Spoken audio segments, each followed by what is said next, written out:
Então, gente, a gente está na sequência aqui dos nossos estudos e hoje a gente vai entrar num tema aí de roteiro 23, né? Que é a Igreja Católica Apostólica Romana e Ortodoxa, para a gente poder lembrar um pouquinho dessa história do nosso passado, né? Que todos nós passamos por aí, não tenha dúvida. Então, a gente lembrar um pouquinho dessa trajetória que a doutrina espírita, nesse estudo aprofundado, vem trazer um pouquinho. E uma percepção, né, que os objetivos aqui é identificar fatos históricos relevantes relacionados à organização da igreja, como tudo começou, né, como foi essa trajetória, e analisar à luz do entendimento espírita o compromisso espiritual assumido por essas instituições. Sempre aquele viés de que fazemos parte de um planejamento, né, que está tudo no contexto histórico, está tudo dentro do contexto de que estamos sendo observados porque estamos sendo direcionados a um processo de evolução. Então, essa percepção é cada vez mais clara, mais presente na nossa vida. E é por isso que eu sempre menciono aquele livro A Caminho da Luz, que ele é um tratado de como o mundo maior observa, encaminha, dirige todos os fenômenos que estão em curso e que já aconteceram, né? Nada escapa ao olhar dos nossos gestores, digamos assim. E, de alguma forma, isso nos acalma, nos tranquiliza, porque a gente sabe que está em curso. Está tudo em curso, está, né? Tudo sendo observado. Né? Não é uma nau à deriva, não é uma embarcação navegando sem rumo, sem objetivos. Não, tudo tem um propósito, tudo tem um objetivo a ser conquistado, tudo tem uma gestão a ser observada, tudo tem gente e espíritos que nos dirigem, sendo Jesus esse grande timoneiro da embarcação terrestre. Né? Então, isso é muito gratificante. Então, as ideias principais desse momento aqui é entender esse movimento da criação da igreja do cristianismo, né, a fundação do cristianismo. A gente, de novo, desde o início da aparição do surgimento do Cristo até a evolução da humanidade, né, século. Aqui ele vai falando, retirando-se para Salona, exausto da tarefa governista, ocorre a rebelião militar que aclama Augusto a Constantino, o imperador Constantino, que depois a gente vai estudar aqui, que vem ser um dos responsáveis para a tarefa de Estado da religião-Estado do cristianismo. Né? Aí, junto dele, o cristianismo ascende a tarefa do Estado com o Edito de Milão. Isso está em Emmanuel, capítulo 15, de A Caminho da Luz, né? O item Constantino. Por volta do ano de 381, surge a figura de Teodósio, outro imperador romano, que declara o cristianismo religião oficial de Estado. Aí a gente vai ver os prós e os contras de tudo isso aí, né? O Império Romano, né? Decretando simultaneamente a extinção dos derradeiros traços do politeísmo romano, aquela história do culto aos vários deuses, onde o cristianismo assume o protagonismo de ser uma religião do Estado. Né? Também está em A Caminho da Luz, item 16. A Igreja Católica, deturpando nos seus objetivos as lições do Evangelho, se tornou uma organização política em que se preponderam as características essencialmente mundanas. A gente vai ver isso, que a partir do momento que o Estado romano, que a gente estudou no Apocalipse de João, que é uma das bestas, dos entraves do desenvolvimento da mensagem cristã, a partir do momento que o Estado romano abraça a igreja e que os chefes da igreja se sentem abraçados e empoderados pelo Estado, a gente vai ver uma série de deturpações que ocorrem, que acontecem com aquela mensagem pura, simples, cristalina, transparente, humilde do Nazareno, do Galileu. Né? Então, a gente vai ver que os equívocos e as deturpações que foram impregnadas na mensagem do Cristo são oriundas do velho ouro, do velho orgulho, do velho poder, que ainda embota, digamos assim, a perspectiva humana de ser feliz, de evoluir e de se libertar da influência da matéria. Porque a gente viu também semana passada a questão da organização política, a igreja enquanto uma organização política. Sim, sim. Né? É isso que ele coloca aqui. Até hoje. E a cisão, digamos assim, da igreja, do cristianismo original, de só uma só igreja, criando a Igreja Católica Apostólica Romana de um lado e a Igreja Católica Apostólica Ortodoxa de outro lado, porque difere de fatores de línguas, de costumes, de cultos, de percepções de uma só mensagem, né? Então, a Igreja Ortodoxa é uma das três grandes divisões do cristianismo, também denominada Igreja do Oriente ou Igreja Ortodoxa do Oriente, designa o grupo de igrejas que se consideram depositárias da doutrina e do ritual dos padres apostólicos, guardiões da moral cristã. Então, isso está na Enciclopédia Mirador, que também é um grupo que se entende fiel depositário, digamos assim, da mensagem do Cristo, mas se divide porque tem determinadas particularidades que diferem da interpretação da Igreja Católica Apostólica de Roma. Aí a gente vai entrar um pouquinho nessas ideias. No primeiro momento, a Igreja Católica, vamos pensar nas diferenças entre a Igreja Católica e a Igreja Ortodoxa, para a gente entender um pouquinho isso. A Igreja Católica Romana e a Igreja Católica Ortodoxa são vertentes do cristianismo. Todo mundo bebeu nessa mesma origem, o Cristo, né? Que se diferem em questões de costumes e de doutrina. A mais evidente seria a questão da liderança da igreja, ao ponto que a Igreja Católica Romana acredita na primazia de um dos bispos, que é o bispo de Roma, que é o Papa. A Igreja Católica Apostólica Romana entende que o sumo sacerdote é o sumo pontífice, é o Papa de Roma, né? O bispo de Roma, do Vaticano, é o chefe da Igreja Católica Apostólica Romana. E este é a autoridade máxima nessa igreja. Por sua vez, os ortodoxos não creem na supremacia de nenhum bispo. Eles entendem que todos são iguais e que apenas o patriarca de Constantinopla, a gente vai ver isso, a fundação do Estado, do país de Constantinopla, tem uma deferência especial, sendo considerado primus inter pares, o primeiro entre seus iguais. Porque surge muita coisa ali em Constantinopla, hoje Istambul, então a gente vê que muita coisa aconteceu ali, e como houve essa derivação, para os ortodoxos, o patriarca, ele não chama nem bispo, ele chama os patriarcas daquela igreja, é o que tem uma deferência especial. Mas todos os patriarcas de todas as igrejas ortodoxas são iguais. Não tem uma autoridade centralizada como tem a Igreja Católica Apostólica Romana, na figura do sumo sacerdote, sumo pontífice, o Papa, né? E essa divisão aconteceu em 1054. Alguns de seus rituais, crenças e até mesmo símbolos são diferentes. Só para a gente entender um pouquinho melhor essas divergências, a gente vai entender o seguinte: por exemplo, o Papa, o chefe da igreja, né? Na Igreja Católica é a autoridade máxima. Na Igreja Ortodoxa não há uma autoridade máxima nessa igreja. Sua hierarquia mais alta é um colegiado de bispos presidido pelo patriarca de Constantinopla. Ou seja, existe uma organização hierárquica diferente, né? Celibato para sacerdotes. Na Igreja Católica, o celibato é obrigatório para todos os sacerdotes. Os padres, os sacerdotes da Igreja Católica não podem casar. Na Igreja Ortodoxa, o celibato para os padres é obrigatório. No entanto, um homem casado pode tornar-se padre. Essa regra, porém, não se aplica aos bispos. Desde que ele tenha casado antes de se tornar sacerdote, padre, ele pode se tornar padre, né? Então, tem algumas diferenças, né? O calendário na Igreja Católica segue o calendário gregoriano. Na Igreja Ortodoxa usa o calendário juliano, que possui uma diferença de 13 dias em relação ao gregoriano. A cruz na Igreja Católica tem apenas uma barra horizontal.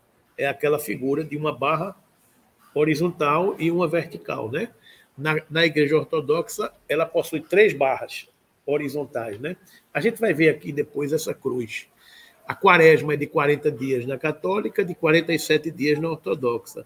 A língua dos cultos, antigamente era usado o latim. A gente se lembra, os filmes antigos, a gente vê que as missas eram rezadas em latim. Latim. E muitas vezes o sacerdote ficava no púlpito lá em cima e às vezes de costa para a plateia, né? Então são ritos, né, que a gente vê que ao longo da história mudou, né? Na igreja ortodoxa, cada sacerdote usa o idioma local de sua igreja, né? As imagens utilizam imagens tridimensionais, estátuas, e bidimensionais, quadros, para representar os santos. Na igreja ortodoxa não tem estátua, apenas imagens bidimensionais. Eles não aceitam a imagem de aquelas estátuas de santos, né? Eles não aceitam, apenas quadros, né? No poder na história, o Papa buscava afirmar seu poder acima dos reis e governantes. O Papa achava que a igreja era uma autoridade acima, era de Deus, aquela coisa acima de todo mundo, né? Então, na igreja ortodoxa, os imperadores tinham poder acima do patriarca e bispos e atuavam em estreita colaboração com a igreja. Ou seja, o poder era humano, não era um poder divino, né? Existia uma diferença. A oração costumavam rezar ajoelhados na católica, os outros rezavam em pé. O purgatório, na igreja católica se crê no purgatório. Na igreja ortodoxa não acredita no purgatório. Ou seja, vocês veem que são sutilezas, são filigranas, que ao longo da história da humanidade, a gente vai vendo que todo movimento religioso é ali muito perto, a mensagem é muito próxima, mas que fica divergindo e acaba brigando guerra por causa de tanta coisa, né? Então, detalhes que nós já emprenhamos pelos ouvidos muitas vezes, né? E acaba discutindo sobre, vamos focar no essencial, que é o amor, né? Então, mas vamos lá.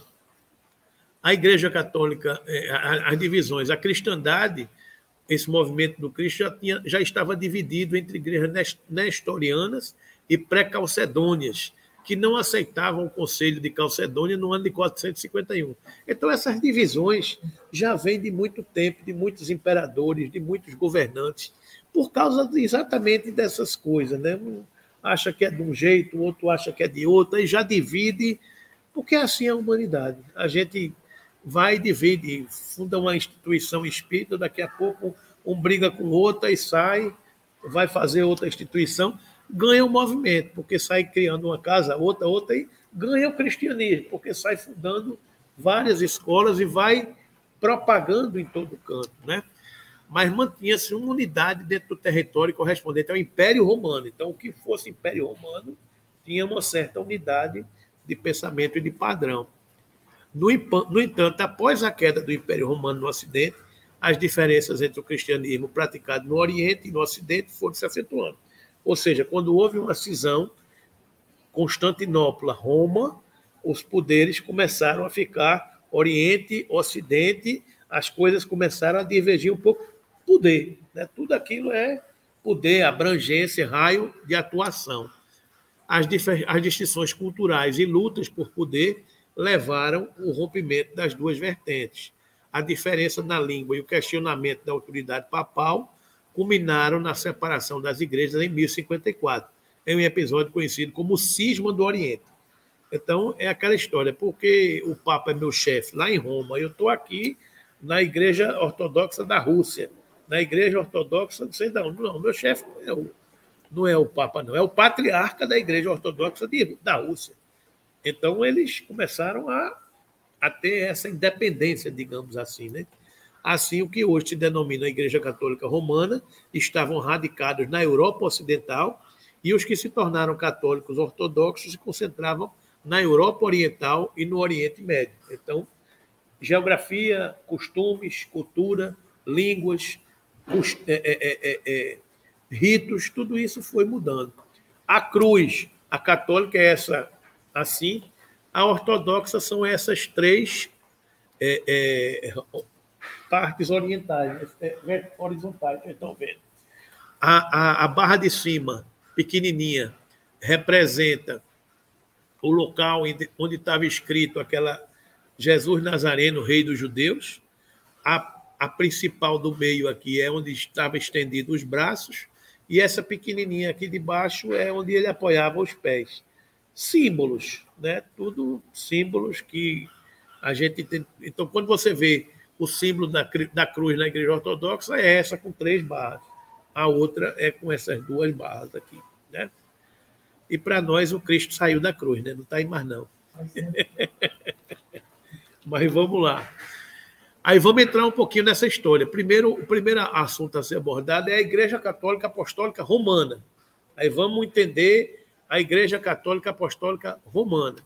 Os anais de Tácitos nos informaram, a história, né, o registro da história, nos informam que na noite de 18 para 19 de julho, aí a gente vai lembrar daquela história do incêndio de Roma, 3/4, no ano de 64, o imperador Nero, 3/4 da cidade de Roma foram devastados por um incêndio. Vocês estavam lá? Eu não me lembro, não. Eu não me lembro dessa parte, não. Então, 3/4 da cidade romana. Imagine uma cidade pegar fogo, 3/4 da cidade, 75% da cidade, né? E só seria dominado 6 dias depois. Acusado da autoria do incêndio, o imperador Nero não só nega, como responsabiliza os cristãos pelo atentado. É aquela história que diz que ele queria criar um bairro novo, moderno, e aí ele mandou tocar fogo numa região pobre, e aí a coisa perdeu o controle e deram a ideia a Nero de que tinham sido os cristãos os responsáveis por aquele incêndio, né? Então, ele acusou os cristãos pelo grande incêndio, e assim, na noite de 15 de agosto de 64, vários cristãos são punidos no circo de Nero. Então, pegaram muitos cristãos naquela época e tocaram fogo, né? No local situado onde se ergue a Basílica de São Pedro. Então, aquela grande Basílica de São Pedro, lá no Vaticano, né, foi feito todo esse episódio de pegar os primeiros cristãos acusados do incêndio de Roma, digamos assim, né? Reduzidos a tochas vivas que serviram de iluminação, a realização dos jogos e das diversões que se seguiam aos suplícios. Aí é interessante como a gente vai contextualizando a história. A partir desse fato, do ano de 64, a partir desse acontecimento, as perseguições se tornaram corriqueiras por mais de 2 séculos consecutivos. Ou seja, vai 200 anos perseguindo cristãos por causa do incêndio de Roma. Ou seja, a sentença foi duradoura, digamos assim. Então, ser cristão naquela época era um suplício, era enfrentar desafios muito grandes, né? Nos governos do imperador Domiciano, de 81 a 96, e Diocleciano, de 184 a 302, a despeito dos suplícios e toda sorte de infelicidades, o número de cristãos aumentava, dia após dia, ao longo dos anos. Ou seja, com toda dificuldade, com toda loucura, com toda perseguição, os adeptos aumentavam, né? Que em meados do século III, mais ou menos, mais de um funcionário do Império era convertido ao cristianismo. Sempre tinha gente sendo convertida para o cristianismo. Aí Tertuliano dizia, nós enchemos os campos, as cidades, o fórum, o senado, o palácio. Ou seja, estamos em toda parte. Os cristãos convertidos, né? Seria importante considerar que nessa época começou a surgir a palavra católico, que não era, ainda eram cristãos, né? Associada aos cristãos.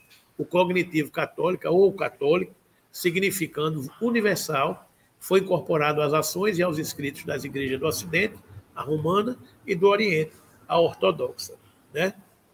O termo católico foi utilizado antes da era cristã por alguns escritores, Aristóteles, Anão, Políbio, com o sentido de universal, oposto a particular. Não aparece na Bíblia, nem no Antigo, nem no Novo Testamento, embora nela se encontre como conceito fundamental a ideia de universalidade de salvação.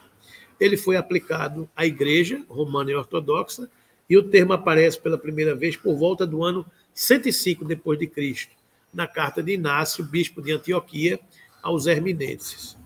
Os escritores cristãos posteriores passaram a empregar o substantivo católica como sinônimo de igreja cristã, associado a essa palavra as ideias de universalidade geográfica e de unidade de fé. Entretanto, somente o Concílio Ecumênico de Constantinopla, no ano de 381, foi oficialmente aplicada às igrejas romana e ortodoxa a designação católica. Este qualificativo, considerado como artigo de fé, assim deve ser entendido e aceito pelos fiéis. Creio na una santa, católica e apostólica igreja. Era aquelas nomenclaturas, né? Os concílios eram aquelas reuniões dos chefes da igreja que se reuniam para definir normas, definir a doutrina e dizer como era. O caminho é esse, o caminho é ele. Isso é proibido, isso pode, isso não pode. Né? Com a reforma protestante e pela determinação do Concílio de Trento, que já aí foi em 1571, restringiu-se o significado da expressão católica, que passou a designar especialmente a Igreja de Roma. A denominação Igreja Católica acrescentou-se a palavra romana. Então, em 1571, ficou Igreja Católica Apostólica Romana. Né? Então, é como a gente assistiu, digamos assim, a história do crescimento da igreja. Né? As primeiras raízes do catolicismo surgem, provavelmente, no governo do imperador Valeriano, que promoveu impiedoso ataque contra as comunidades cristãs, buscando atingir, em especial, seus líderes religiosos, bispos, padres e diáconos, com o propósito de eliminar a fé cristã do império. A doutrina cristã, todavia, é aquilo que a gente já disse aqui, encontrava nas perseguições os seus melhores recursos de propaganda e de expansão. Estão batendo, estão perseguindo, a gente vai... Né? Seus princípios generosos encontravam na guarida em todos os corações, seduzindo a consciência de todos os estudiosos de alma livre e sincera. Observava-se a influência no segundo século em quase todos os departamentos da atividade intelectual, com largo reflexo na legislação e nos costumes. Tertuliano apresenta a sua apologia do cristianismo, provocando admiração e respeito gerais.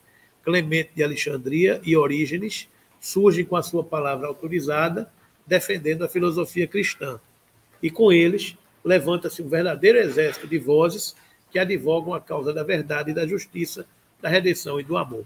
Ou seja, a gente vai vendo aquelas figuras que vão defendendo a ideia, vão propagando, vão difundindo, e mesmo nesses 2 primeiros séculos de perseguição, de dores, de assassinatos, a ideia vai encontrando morada, guarida em muitos corações que se sensibilizam com a vida, com o sofrimento e o sacrifício de tantos cristãos. Então, as pessoas vão aderindo. Né? Uma coisa dessa natureza não pode ser ruim. As pessoas sofrerem, se entregarem, não pode ser algo ruim. Então, vão aumentando o seu número de seguidores. O trauma resultante das perseguições impeliu os cristãos a desenvolver estratégias que, de certa forma, pudessem neutralizar os constantes ataques que eram vítimas.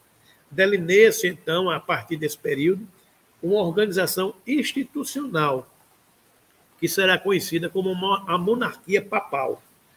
Importa considerar que a organização da Igreja Católica nos conduz necessariamente à organização da Igreja Cristã primitiva, em Roma, que, por sua vez, reflete a estrutura organizacional das sinagogas. É onde a gente aprendeu primeiro, na organização das sinagogas da Igreja Judaica. Originalmente, a Igreja Cristã consistia em uma constelação de igrejas independentes, cujos adeptos se reuniam na casa dos membros abastados da comunidade.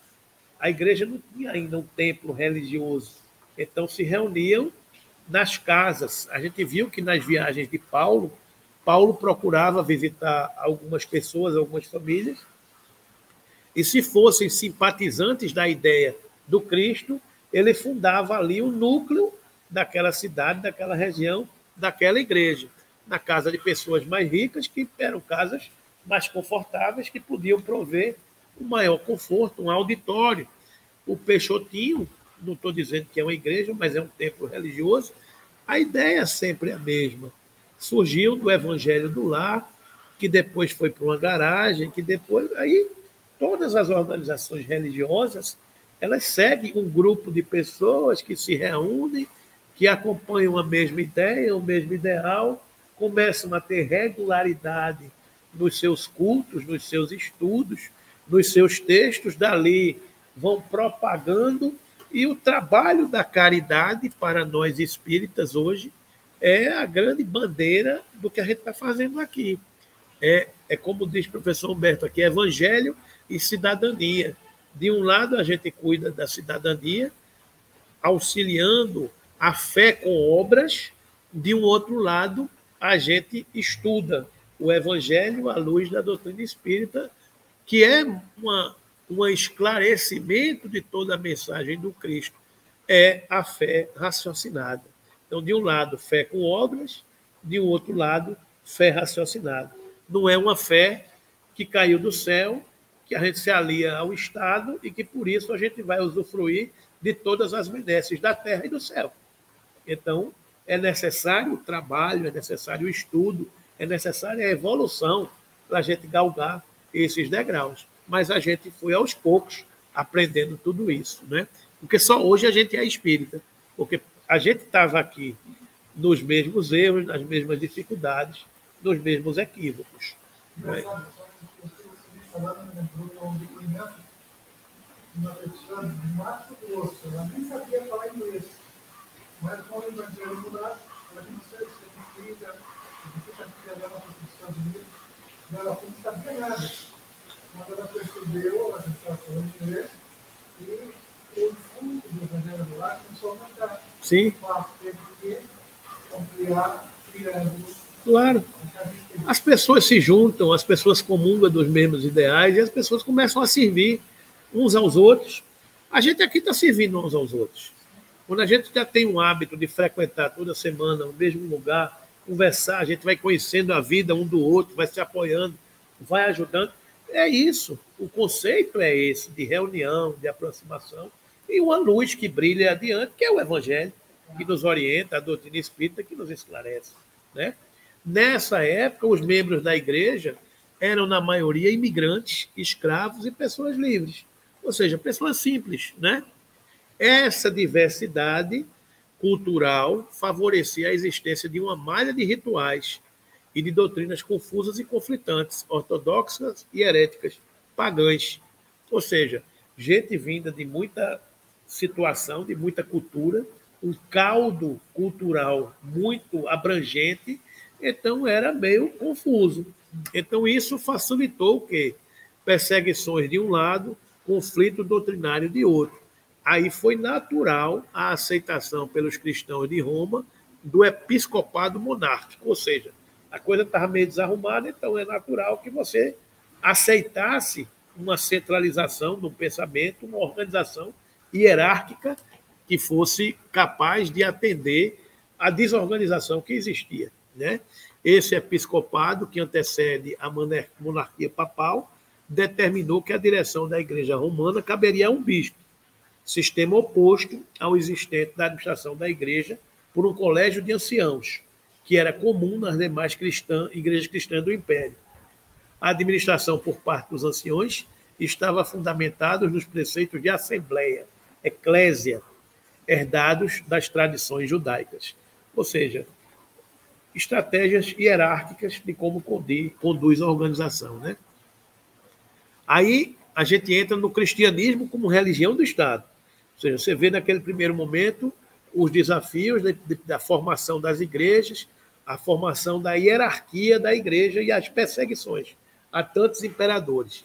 Aí a gente já começa a ver que no século III o Império Romano estava dilacerado, ou seja, não durou mais do que o século III. As conquistas do Império Romano chegam no século III, dilacerado pela Guerra Civil, pela epidemia da peste, pela vertiginosa sucessão de imperadores, todos apoiados no exército esgotado pelos ataques inimigos. Ou seja, guerras, né? Conquistas, poder, territórios. A instabilidade política chegou ao extremo de, em 47 anos, elevar ao poder 25 imperadores. seja, você teve num período aí, 47 anos de história, foram 25 imperadores que passaram por Roma. Né? Que a gente conhece a história dos imperadores, só os mais famosos, né? Mas tem tanto imperador que passou nessa história aí, e nesse período aqui, o Império Romano estava instável. Aí, com isso, aí Emmanuel vai nos trazer aqui A Caminho da Luz, que as forças espirituais que acompanham todos os movimentos do orbe, aquilo que a gente estava conversando no começo, né? Sob a égide de Jesus, procuram dispor os alicerces de novos acontecimentos que devem preparar a sociedade romana para resgates e para aprovação. Ou seja, tiveram a oportunidade de receber a igreja, a mensagem do Cristo, não deram conta. Então, deixa cair, né? A invasão dos povos considerados bárbaros é então entrevista. Uma forte anarquia militar dificulta a solução dos problemas de ordem coletiva, elevando e abatendo imperadores de um dia para outro, sentindo a aproximação de grandes sucessos e antevendo a impossibilidade de manter a unidade imperial, Diocleciano organiza a tetrarquia, ou seja, o governo de 4 soberanos, com 4 grandes capitais. Ou seja, ele não consegue mais centralizar o poder em Roma, aí ele descentraliza, cria 4 grandes capitais, retirando-se para Salona, exausto da tarefa governativa, ocorre a rebelião militar, que aclama a Augusto, o Constantino, que governou de 285 a 337, filho de Constâncio Cloro, contrariando as disposições dos 2 Césares, sucessores de Diocleciano e Maximiano. Ou seja, nessa divisão, ascende o imperador Constantino. A luta se estabelece, porque eles lutam entre eles, essas 4 cidades lutam entre eles, né? E Constantino vence Maxêncio às portas de Roma, penetrando a cidade vitorioso para ser recebido em triunfo. Aí, junto dele, o cristianismo ascende a tarefa do Estado com o Edito de Milão. Ou seja, Constantino vence as batalhas materiais e, junto dele, a ideia de que o cristianismo ascendesse a tarefa de religião de Estado com o Edito de Milão. Né? A história registra que Constantino foi proclamado imperador na Bretanha, em 306, enquanto Maxêncio conspirava em Roma, ou seja, aquelas cidades-estado divididas. Né? Constantino prosseguiu com suas campanhas na Gália e entrou em Roma com seu exército em 312, derrotando Maxêncio às margens do rio Tibre. Em 324, fez-se imperador do Ocidente e do Oriente. Aí ele juntou Ocidente e Oriente. E em 330, converteu a cidade grega de Bizâncio em capital do Império, com o nome de Constantinopla. Aí é que entra, Bizâncio virou Constantinopla, que foi a capital do Império, fundada por Constantino. Aí é que fica Constantinopla no Oriente, Roma no Ocidente. Aí vai a divisão das igrejas que a gente vai vendo surgindo aí, todos os movimentos que aconteceram. Essa cidade de Constantinopla, em 1453, sob o domínio turco, foi rebatizada por Istambul, que existe até hoje. Istambul é Constantinopla, palco de todas essas grandes lutas e transformações. Embora não fosse cristão, pois só foi batizado em seu leito de morte, Constantino declarava-se protetor da igreja. O cristianismo foi declarado religião oficial do Império. O Concílio de Nicéia, o primeiro concílio ecumênico, foi convocado pelo imperador e realizou-se em 325, numa sala do Palácio Imperial de Veraneio. Ou seja, ele já joga para dentro do Estado as discussões da igreja. Né? As conclusões do concílio, compreendidas no símbolo de fé, foram promulgadas como lei do Império. Isso está num livro chamado História dos Papas.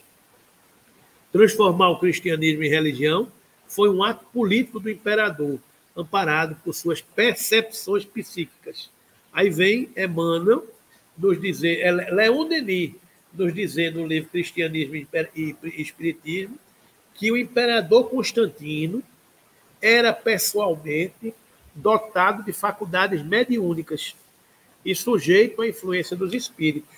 Os principais sucessos de sua vida assinalam-se por intervenções ocultas, inspirações, né? Quando planejava apoderar-se de Roma, um impulso interior o induziu a se recomendar a algum poder sobrenatural e invocar a proteção divina com o apoio das forças humanas. Caiu, então, em absorta meditação das vicissitudes políticas de que fora testemunha. Reconhece que depositar confiança na multidão dos deuses traz infelicidade ao passo, ou seja, ele era politeísta, ao passo que seu pai, Constâncio, o pai de Constantino, secreto adorador do Deus único, terminara seus dias em paz. Então isso afligia ele.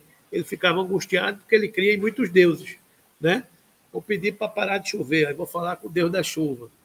Vou pedir para voltar a ser uma boa safra, vou falar com Deus da plantação. Então, isso perturbava o freguês, né? Então, ele disse, não, eu vou orar para um só, porque a coisa é centralizada e meu pai está em paz, digamos assim, né? Diz. Então, Constantino decidiu se suplicar ao Deus de seu pai que prestasse mão forte à sua empresa. A resposta a essa prece foi uma visão maravilhosa, que ele próprio referia muitos anos depois ao historiador Eusébio, afirmando sob juramento com as seguintes particularidades. Uma tarde, marchando à frente das tropas, divisou no céu, acima do sol, que já declinava para o acaso, uma cruz luminosa com esta inscrição: com este sinal vencerás. Todo o exército e muitos espectadores que o rodeavam viram com ele estupefatos esse prodígio. Logo foram chamados ouvires e o imperador lhes deu instruções para que a cruz misteriosa fosse reproduzida em ouro e pedras preciosas. E muito tempo a gente vai ver depois as cruzadas marchavam sob essa inspiração. Uma cruz dourada com este sinal vencerás. Então, o movimento das cruzadas, que a gente vai estudar daqui a pouco, que vem do século XII, mais ou menos, ele é inspirado por esse movimento da igreja contra os hereges, contra os praticantes de outra religião. Então, vocês vejam como as coisas acontecem. A gente vê o primeiro, segundo, terceiro século, perseguições aos cristãos, fundação da igreja. A inspiração divina faz com que surja um imperador como Constantino para que traga a mensagem do Cristo, se tornando religião de Estado, para serenar um pouco os ânimos. Estamos no século IV, 300 e pouco. Vamos ver o que é que acontece, né? Foi assim que Constantino, em seu caminho de realizações, consegue proteger o cristianismo e o cristão das perseguições. Consegue levar a efeito a nova organização administrativa do Império, começada no governo de Diocleciano, dividindo em 4 prefeituras, que foram a do Oriente, da Ilíria, da Itália e das Gálias, que, por sua vez, eram divididas em dioceses, dirigidas, respectivamente, por prefeitos e vigários. Uma organização hierárquica, uma estrutura administrativa do Estado e da Igreja. As dioceses começam a surgir nessa época também. Fim do reinado de Constantino, aparecem os seus filhos, que não lhe seguem as tradições. Mas, por volta de 381, surge a figura de Teodósio, que declara o cristianismo religião oficial do Estado, decretando simultaneamente a extinção dos derradeiros traços do politeísmo humano. É então que todos os povos reconhecem a grande força moral da doutrina de crucificado, pelo advento da qual milhares de homens haviam dado a própria vida no campo do martírio e do sacrifício. Ou seja, a partir desse momento a gente podia ter sossegado o coração. Sossega o coração. Ano 381, agora já temos o cristianismo, religião oficial do Estado, tranquilo, né? Então vamos agora seguir a doutrina do Cristo. Humildade, fé, caridade, fazer o bem, Amar a Deus acima de todas as coisas e ao próximo como a si mesmo. Foi assim? Não. Durante o governo de Constantino, os bispos de Roma alcançaram um prestígio jamais imaginado. Poder. Eles se tornaram celebridades, comparados aos mais prestigiados senadores da cidade. Beijo minha mão, aquela história dos anéis, andava no meio do povo, né?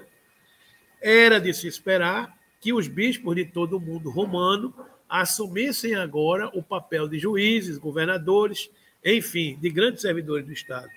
No caso do bispo de Roma, tais funções se tornavam ainda mais complexas, pois se tratava de liderar a igreja numa capital pagã, que era o centro simbólico do mundo. O foco do próprio sentido de identidade do povo romano. Constantino lavou as mãos, disse: eu não vou discutir isso mais não, tá bom? Vocês resolvam a igreja de Roma com vocês, né?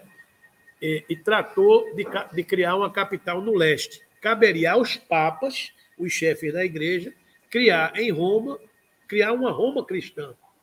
Eles deram início a tal empreendimento, construindo igrejas, transformando os modestos tituli, que eram os centros eclesiásticos comunitários, em algo mais grandioso e criando edifícios novos e mais públicos, se bem que, a princípio, em nada rivalizassem com as grandes basílicas imperiais de Latrão e de São Pedro, esta mandada construir por Constantino.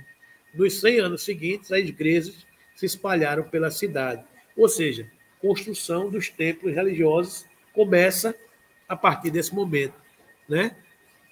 Emmanuel, no livro A Caminho da Luz, nos esclarece o seguinte: a indigência dos homens não compreendeu a dádiva do plano espiritual. Estão entendendo a história, né? A indigência dos homens não entendeu a dádiva do plano espiritual. Porque logo depois da vitória, que vitória? Tornar a religião oficial, tornar a religião possível de ser seguida. Os bispos romanos solicitavam prerrogativas injustas sobre os seus humildes companheiros de episcopado. O mesmo espírito de ambição e de imperialismo que de longo tempo trabalhava o organismo do império dominou igualmente a Igreja de Roma. Ou seja, o orgulho, o poder, a vaidade, a riqueza, a fortuna começa a invadir também o gosto dos bispos, dos chefes da Igreja, que se arvorou em suzerana e censora de todas as demais do planeta. Cooperando com o Estado, faz sentir a força das suas determinações arbitrárias. 300 anos, estamos no século IV, mais 300 anos, lutaram os mensageiros do Cristo, procurando ampará-lo no caminho do amor e da humildade. Ou seja, de 300 a 600, os mensageiros do Cristo lutaram, inspiraram, nasceram no seio de tanta gente, procurando ampará-la no caminho do amor e da humildade. Até que disse: tem jeito não. Deixaram enveredar pelas estradas da sombra, para o esforço de salvação e experiência. E tão logo a abandonaram ao penoso trabalho de aperfeiçoar-se a si mesma, eis que o imperador Focas favorece a criação do papado no ano de 607. A decisão imperial faculta aos bispos de Roma prerrogativas e direitos até então jamais justificados. Entronizam-se, mais uma vez, o orgulho e a ambição dos Césares, da cidade dos Césares. Em 610, Focas, imperador romano, que viveu entre 602 e 610, é chamado ao mundo dos invisíveis, deixando no orbe a consolidação do papado. Vocês estão lembrados do livro do Apocalipse de João, quando é dito que o número dele o número dele é 666, que ele faz uma referência, a gente já sabe a quem, né? E que esse período durará 42 meses. 42 meses é exatamente, o mês não é de 30 dias, o mês é de 30 anos. Então, 30 vezes 42 dá 1.260 anos, que foi o período que durou o papado. Esse movimento da Igreja Católica Apostólica Romana. Ou seja, tudo predito e visualizado pela espiritualidade superior. Né? Então, você veja como a coisa acontece. Primeiro século, surge o cristianismo, propagam-se, fundam-se igrejas. Paulo, Pedro, os apóstolos, Pentecostes, espalham a notícia do Cristo, fundam as cidades. Século II, século III, luta, perseguição. Após o ano de 64, incêndio de Roma, Nero acusa os cristãos são perseguidos durante 200 anos. 300 e pouco, aparece Constantino. Igreja cristã é a igreja oficial do Estado. Espera-se mais 300 anos para que Roma consiga entender as prerrogativas do plano espiritual, para que a gente consiga entender as mensagens de amor, de paz, de humildade. Não se conseguiu. Tá bom, não vou fazer mais nada. Surge o papado. Em paralelo, mais ou menos, no ano 600 e pouco, surge quem? Fundando outra religião, o islamismo. Maomé reencarna com o propósito de reunir as tribos árabes em um só rebanho do Cristo. Mas a mensagem também é deturpada e criam-se guerras religiosas. Então a gente começa a assistir uma disputa entre a Igreja do Cristo e a Igreja de Maomé. Então a gente vai assistindo essa luta de 600, 700, 800, a ponto que no século XII, 1100, 1200, a gente assistir às cruzadas, que foram 8 cruzadas, lutando pela hegemonia, ou seja, a luta para a disseminação de uma mensagem cristã. E isso dura muito tempo. Então, a fase negra da Idade Média, a ponto do, no século XVI, Jesus dizer: vou transportar a cruz do meu evangelho para as terras novas, porque essa terra não dá mais para florescer, porque a gente já tentou muitas vezes. Então, essa é uma estratégia muito maior ao longo de muitos anos, né? Então, tudo isso que a gente passa, tudo isso que a gente assiste, é um esforço da espiritualidade superior para implantar uma luta de humildade, de paz, de amor, de tranquilidade. E foram 2 milênios dessa luta incessante, né? Então, hoje a gente analisa os equívocos e os erros da história de Roma, da história do Império Romano, da história da civilização humana, que talvez daqui a algum tempo a gente assista alguns romances falando dos equívocos dos 500 anos de Brasil, de Estados Unidos, os excessos, os equívocos, tantas coisas. Mas o fato é que hoje a Terra está se regenerando, o planeta está se regenerando. A ideia do Cristo precisa definitivamente prevalecer. Então, todas as dificuldades, todos os desafios que hoje a gente enfrenta são os últimos tiros para que a gente dê o passo definitivo de entrar numa fase de regeneração. Então, a gente está aqui entendendo o movimento de transformação que a humanidade passou durante todos esses séculos. Então, você veja que uma coisa vai concatenada com outra, né? Então, o outro esforço foi o quê? Aproveitando-se das costumeiras disputas políticas existentes entre as igrejas do Ocidente e as do Oriente, e desejoso de estabelecer a hegemonia do cristianismo, segundo as orientações da Igreja de Roma, o Papa Dámaso determina ao seu secretário que traduza para o latim a Bíblia, pois, no seu entender, era necessário que a Igreja do Ocidente se tornasse latina. Nessa época, a Bíblia ainda era na sua linguagem original, ainda era em grego. Aí o Papa Dámaso, nessa época aqui, ano 382, Jerônimo, o famoso São Jerônimo, inicia a tradução da sua obra, terminando a tradução em 405. Ou seja, deixa eu entender rapidinho aqui. Oi, mãe, eu te ligo já que eu estou na reuniãozinha aqui. Pode ser? Beijo. Minha mãe tem que atender, né? Porque ela está... Não, e ela doente, pode ser algum problema, né? Então, Jerônimo que era treinado em clássicos do latim e do grego, foi que teve essa incumbência de traduzir a Bíblia, né? Ele já havia se tornado um dos maiores estudiosos na época e começou a trabalhar para Damaso. Desse modo, ele sugeriu que seu secretário produzisse uma tradução latina da Bíblia, que eliminasse as imprecisões das traduções mais antigas. E é de se notar aqui, gente, que essas figuras da igreja, os padres, os bispos, os papas, os diáconos, os presbíteros, todas essas figuras que passaram pelas hostes da igreja ao longo de tantos séculos, são pessoas muito preparadas, muito estudiosos, versados em filosofias, cursaram as melhores bancas de muitas universidades, estudaram teologia. Eles têm muita bagagem. Então, a gente não pode desperdiçar tanto conhecimento. Numa fase de transição, numa fase de evolução, a gente precisa pensar e atualizar aqui e ali alguns conceitos, retomar alguns equívocos que foram feitos ao longo da nossa história.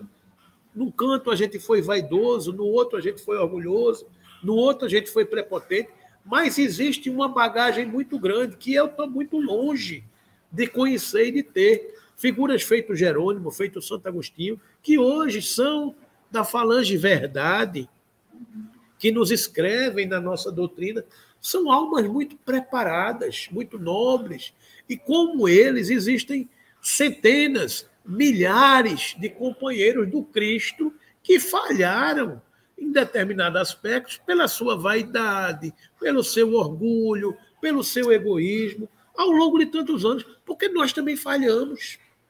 Nós também falhamos.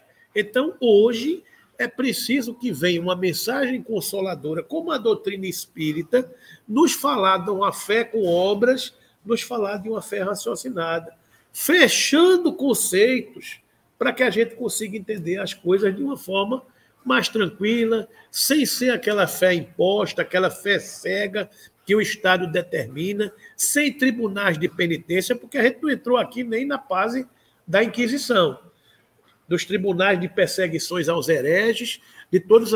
Gente, vocês vejam o movimento. Começam as lutas contra os adeptos de outras religiões, que são as cruzadas, século 1100, 1200, 1300. Aí depois começam as perseguições dentro da própria igreja. Os tribunais de Inquisição, as perseguições aos cristãos, ou às pessoas que não eram cristãs. Então é uma luta de muitos séculos, de muita perseguição, que começou com o incêndio de Roma e continuou até o final do papado, os 1260 anos, quando é estabelecido o decreto da infalibilidade papal. Pela evolução da ciência, pela evolução da humanidade, a igreja não detém mais o domínio da ciência, da razão, da filosofia. A igreja é a igreja no seu aspecto divino, da sua relação com Deus. Então, vocês vejam o esforço da humanidade para que as coisas acontecessem, não é? Então, Jerônimo traduz a Bíblia.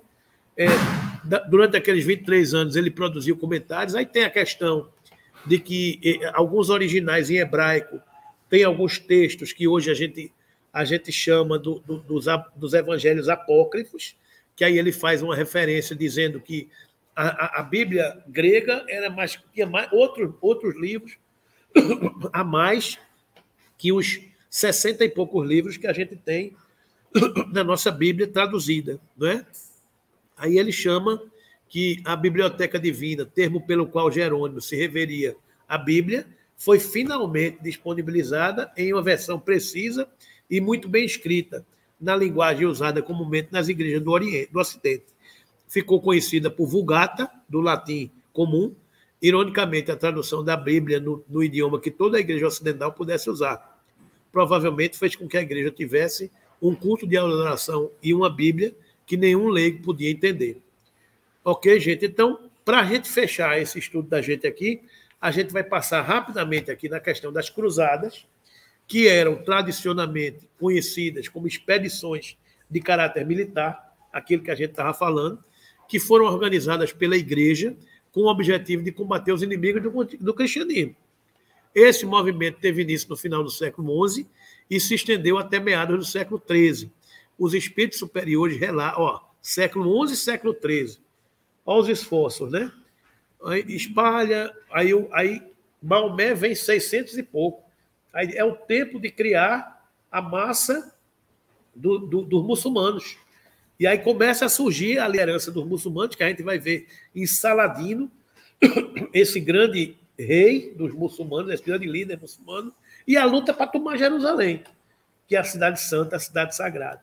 Então começa esse movimento bélico sempre em torno de mensagens cristãs, né? De mensagens divinas, digamos assim, né?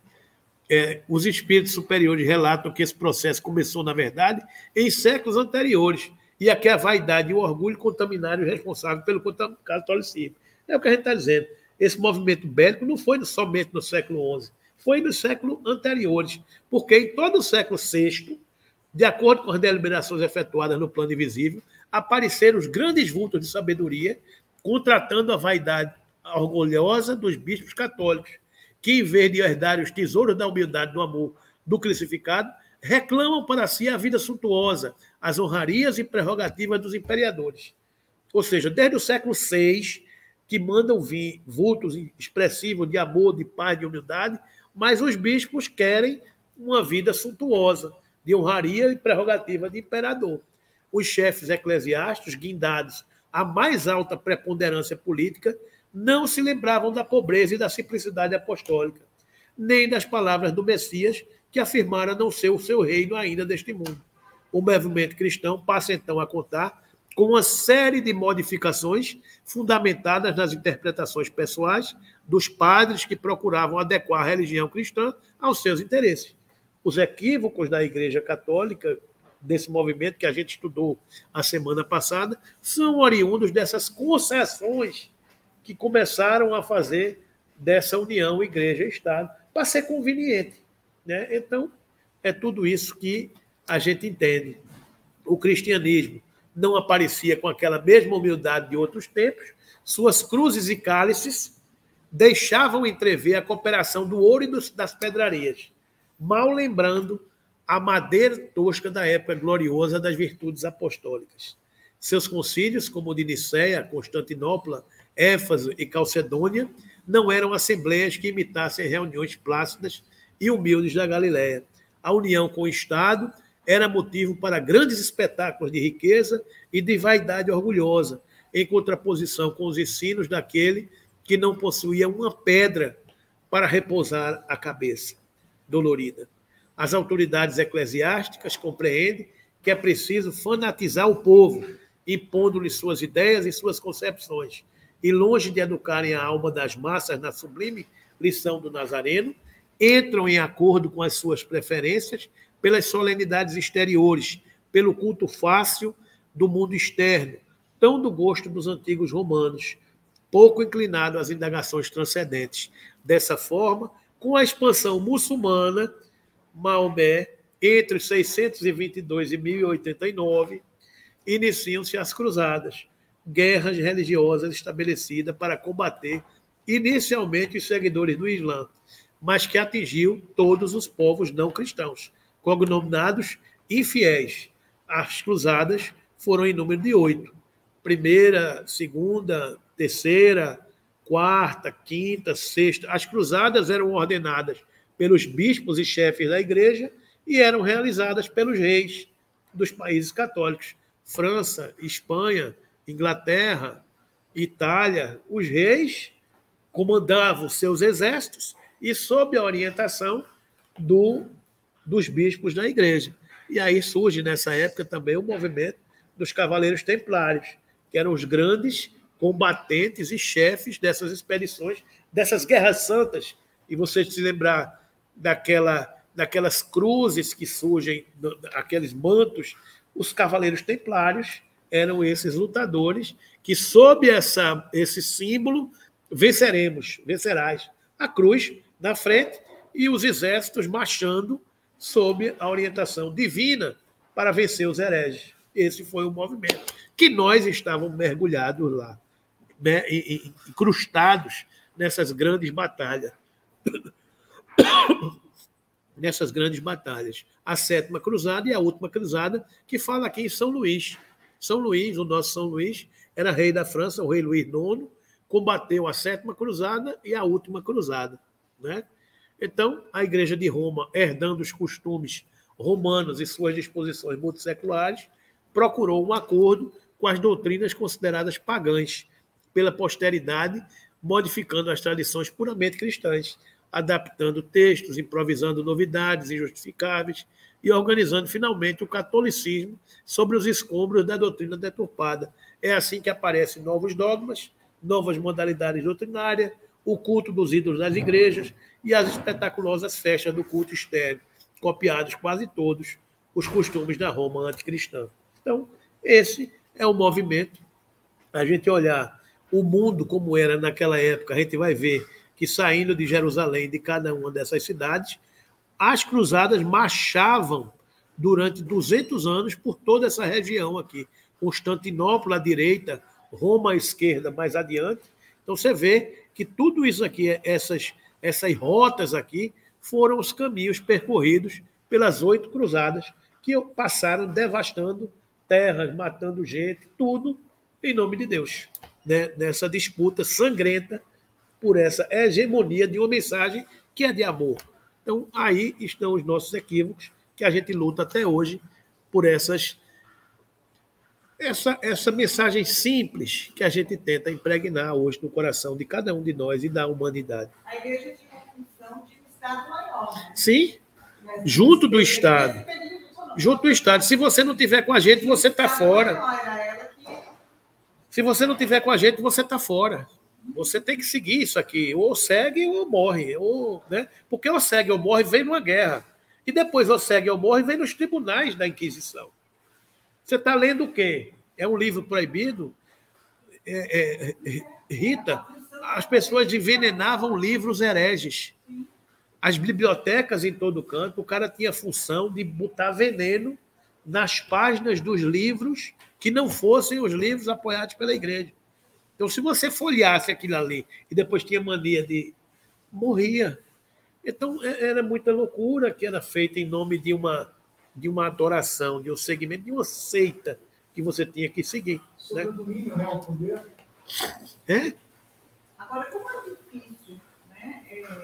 Desde aí que a gente está estudando até hoje, essa palavra de amor de Jesus. Era o mais simples, né? Era o mais simples, né?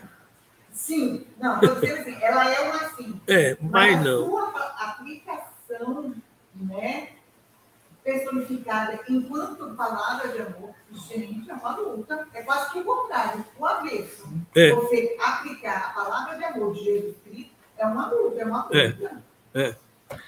Então, para fechar, aquilo já a gente já falou da diferença da igreja ortodoxa. Nos começos do cristianismo haviam 5 patriarcas.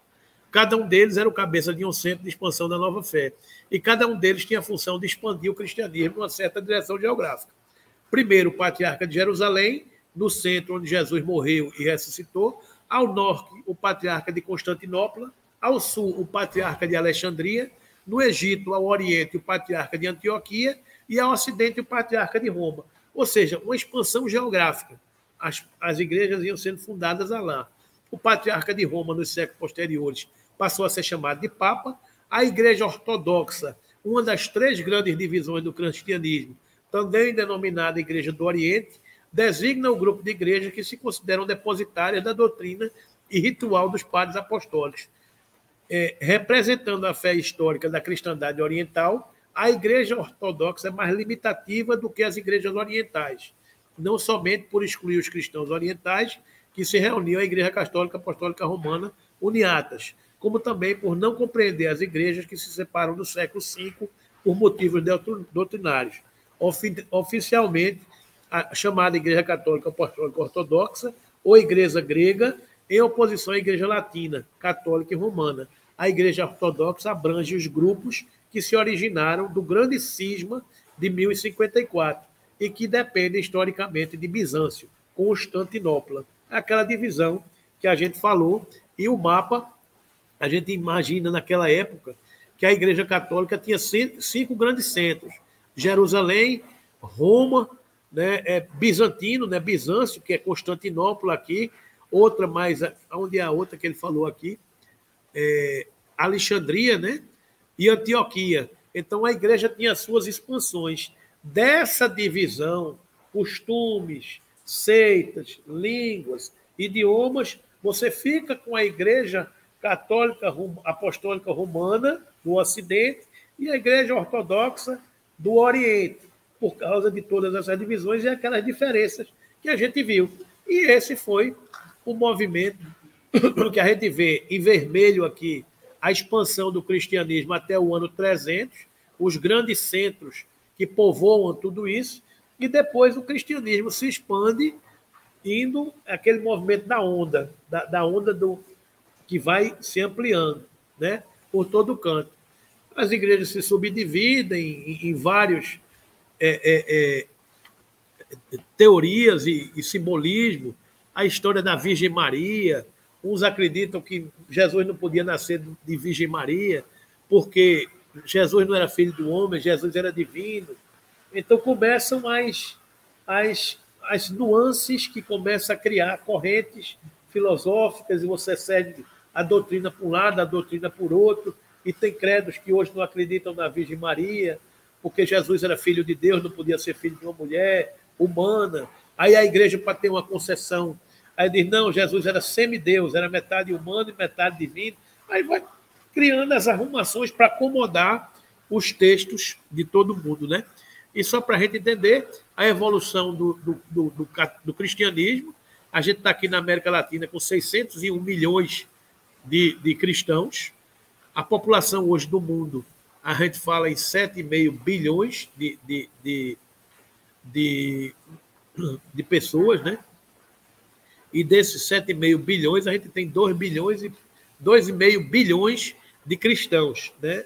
Mais ou menos um terço, 33% da população do globo. Ou seja, uma população que começou numa estribaria, a mensagem hoje é um terço da população do mundo, onde o menor rebanho cristão é na Ásia, porque ainda está lá aqueles cultos chineses, orientais, é o menor rebanho cristão. Mas aqui na América, a gente está vendo aqui, 92% e 76% são cristãos.